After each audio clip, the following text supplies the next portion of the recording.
We are talking about the Republican frontrunner, at this point, the very likely Republican nominee, who is now confirmed going to be in trial in the middle of primary season. Yep. Starting March 25th. It's official. And it's hard to campaign when you're spending millions and millions and millions of dollars on legal fees. That's true. And as we're learning in some great reporting at Bloomberg, the cash crunch will get real for Donald Trump in July, knowing that he's already spent over $50 million on attorney's fees. He's going to blow through another 23 and change here in the next couple of months.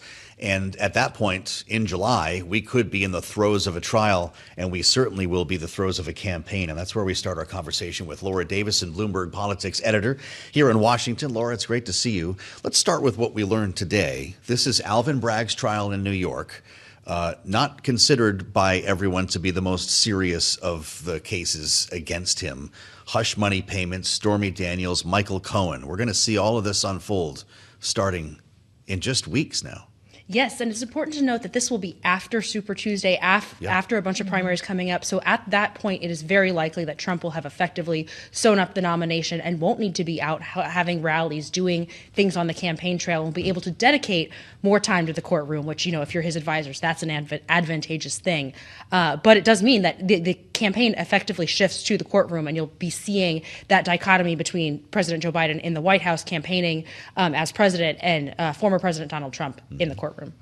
Well, in the courtroom with a bunch of attorneys. And we already learned that in 2023, he spent, $50 million of funds for his campaign on legal fees coming from super PACs. How much does he have left in the war chest?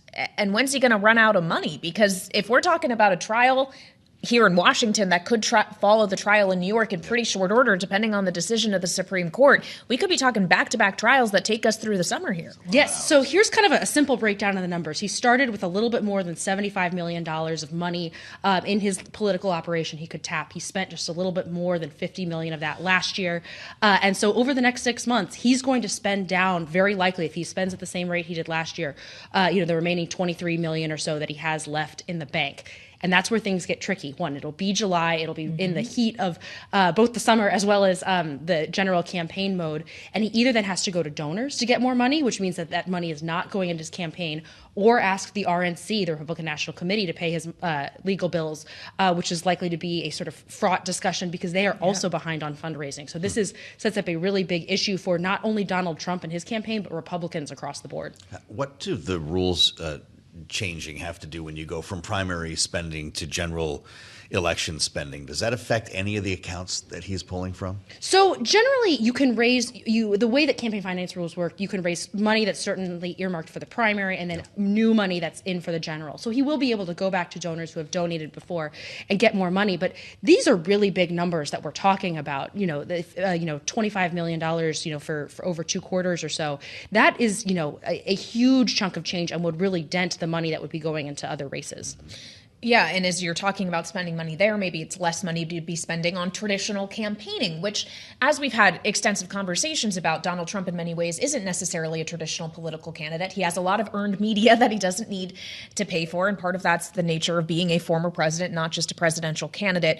But we also know that voters' minds about him change. Our own polling here at Bloomberg with Morning Consult has shown this. If he is convicted of a felony. And we very realistically could be talking about a conviction before we get to the Republican convention, Laura. How should we be thinking about this in political terms? What does this mean for Nikki Haley, for example? So we know that the general is going to be close. It does give Nikki Haley an advantage. If he is convicted, if he's potentially behind bars, if something happens to him health-wise or any-wise else, Nikki Haley is still running essentially so she can sort of be the party standard bearer in second place. And whether that means 2024 or 2028 or something down the line.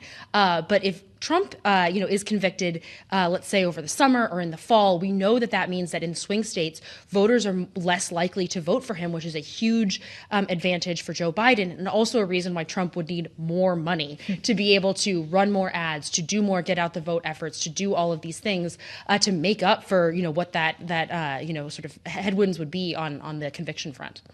We were talking with our panel a little bit about how this could impact Nikki Haley's decision, even if she performs terribly in South Carolina, even if, to your point, Laura, Donald Trump is the presumptive nominee following Super Tuesday, that she might want to wait to see how these trials pan out and just hold her breath until the conventions. Don't need to spend any money, just wait in the wings. Yeah, and Nikki Haley has done very well with fundraising, so she's able to kind of keep her campaign going even at just sort of a bare bones level, essentially for as long as she wants. Looking at just even the fourth quarter of 2024, she was almost raising as much money as Trump, which is impressive. She even today is in Texas. She's fundraising with Harlan Crow and other big oil and gas names down in Texas. So she's able to go and donors have said, look, we want to keep funding her. We don't want Trump. We'll keep supporting her as long as she's in this fight.